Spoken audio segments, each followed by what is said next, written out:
रही थी, हजरत खालिद इब्ने वलीद खड़े हो गए, तीर तरकश निकाल लिए गए, भाले खींच लिए गए।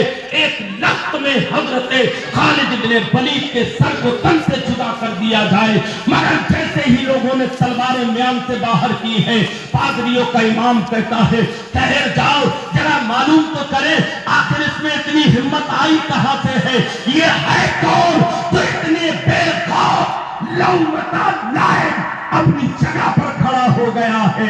अल्लाह अकबर कबीरा तारीफ बताती है, जब उस पादरी ने पूछा था अरे अपना नाम तो बताओ, तुम कौन हो, तुम्हें डर नहीं लगा कि तुम्हें हम लोग मार देंगे, बोटी बोटी कर देंगे? तो खालिद ने जवाब दिया था, पादरी जिस खालिद को मिटाने के लिए ये 7 लाख का मजमा इकट्ठा हुआ है, मैं वही नबी का गुलाम, अल्लाह की तलवार खालिद इब्ने वलीद हूँ। सुभान अल्लाह, सुभान अल्लाह। कबीरा जैसे ही इतना कहा था, उस पादरी को ऊपर ज़ोर तारीफ हो जाता है। वो कहता है खालिद तुम्हें डर नहीं लगा? कुरान की आयत पढ़ के सुनाते हैं, वला तखाफूहुम वखाफूनी इन कुंतुम मोमिनीन। मेरे नबी पर नाज़िल करता कुरान करीम जो अल्लाह का कलाम है, वो मुझको पुकार पुकार कर कह रहा है, जो अल्लाह से डरता है वो दुनिया की किसी चीज से नहीं डरा करता है। आज खालिद सिर्फ अल्लाह से डरता है। तो पादरी कहता है खालिद मैंने जान लिया है, जिस नबी के गुलाम की अदना से गुलाम की शान ये है, उस मदीने वाले आका की शान क्या होगी? खालिद अपना हाथ बढ़ाओ और कलमा पढ़ाकर इस्लाम में दाखिल कर लो। हजरत खालिद ने कलमा पढ़ाया और पादरी को इस्लाम में दाखिल करना। सुभान अल्लाह, नारे रिसालत, नारे रिसालत, मसलक आला हजरत, मसलक आला हजरत, फैज़ान आला हजरत।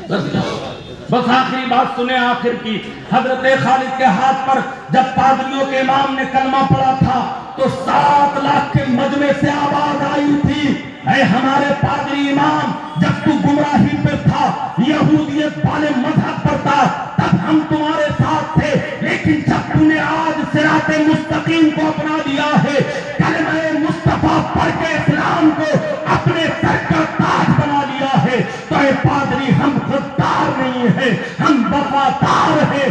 कल भी तेरे साथ थे, आज भी तेरे साथ है। 7 लाख के मजमे ने खालिद के हाथ पर कलमा पड़ा था और इस्लाम में दाखिल हो गए। सुभान अल्लाह, सुभान अल्लाह, या रसूल अल्लाह, जिंदाबाद, जिंदाबाद, जिंदाबाद।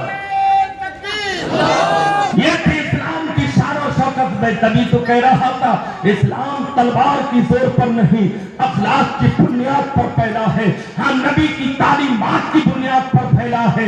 इसीलिए आज हमें जरूरत है अपने पीर मुर्शिद काज़ी अहले सुन्नत के नक्श कदम पर चले। जो अकीदा काज़ी अहले सुन्नत ने हमको दिया है, उसी अकीदे पर कायम रहे। और वो अकीदा क्या है? दिल्ली जामा मस्जिद के सामने उससे मुजद्दिदैन का इनेकाब करना इस बात की गम्माती करता है। दलील है कि काज़ी अहले सुन्नत का वही अकीदा था जो मुजद्दिदैन बेसारी का था, इमाम अहमद रज़ा का था। बेशक, सुभान अल्लाह, सुभान अल्लाह। उसी अकीदे पर हमें कायम रहना है। नबी को हाजिर और नाजिर भी मानना है, शफाअत को भी मानना है, मुख्तार कायनात भी नबी को मानना है, इल्म गैब मुस्तफा को भी मानना है। अल्लाह को झूठा कहने वालों पर लानत करनी है। दीवार के पीछे जिसे इल्म नहीं है, ऐसे लोगों को, हाँ ऐसे लोगों के साथ नहीं रहना है। इसी यही बात मुफ्ती तस्लीम साहब ने ही कही थी कि बद अकीदा लोगों से अपने आप को बचा कर रखो, उनकी मस्जिदों से दूर रहो। ये ऐसे भेड़िए हैं जो शहद में जहर मिलाकर तुमको चटाते हैं और तुम्हारे ईमान पर डाका डालते हैं। आला हजरत फरमाते हैं, सूना जंगल रात अंधेरी, छाई पतली काली है, सोने वाले जागते रहियो, चोरों की रखवाली। सुभान अल्लाह। तो तीसरी शर्त यह है, बस 2 बातें 1 मिनट में मैं बयान करूंगा। पहली शर्त कि पीर फासिक व फाजिल ना हो। दूसरी शर्त यह है, पीर عالم ہونا چاہیے۔ تیسری شرط یہ ہے کہ اس کو کہیں سے خلافت حاصل ہو، کہیں سے، جلدی بولو، خلافت حاصل ہو۔ ارے مسلمانوں سنو، تمہارے پیر کو ایک جگہ سے خلافت نہیں، ہندوستان کی جو بڑی بڑی خانقاہیں ہیں سب جگہ سے آپ کو خلافت حاصل تھی۔ کبھی آپ اشرفی بھی تھے، مجددی بھی تھے، آپ چشتی بھی تھے، سارے سلاسل کی خلافتیں آپ کو عطا کی ہوئی تھی۔ آپ کے پیر و مرشد ایسے پیر تھے جن کو بڑے بڑے سلسلوں کی خلافت حاصل تھی۔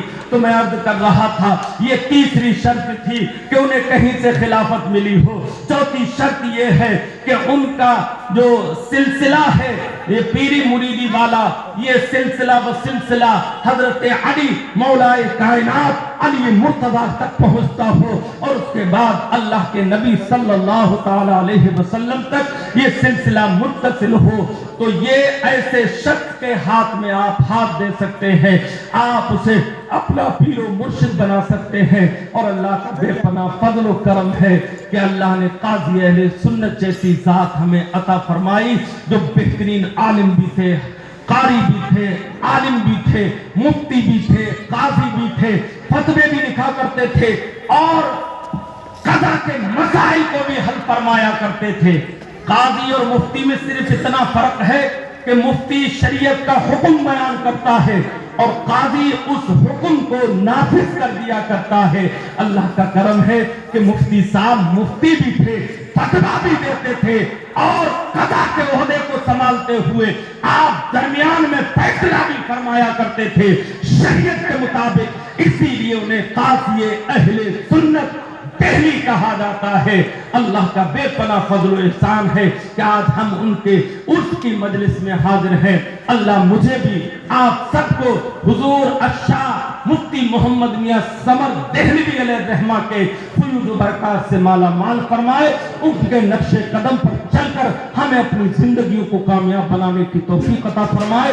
استغفر اللہ ربی من کل ذنب و اتوب الیہ۔ سارے لوگ مل کر ایک مرتبہ کلمہ شریف پڑھیں، لا الہ الا اللہ محمد رسول اللہ وما علینا الا البلاغ۔ السلام علیکم ورحمۃ اللہ۔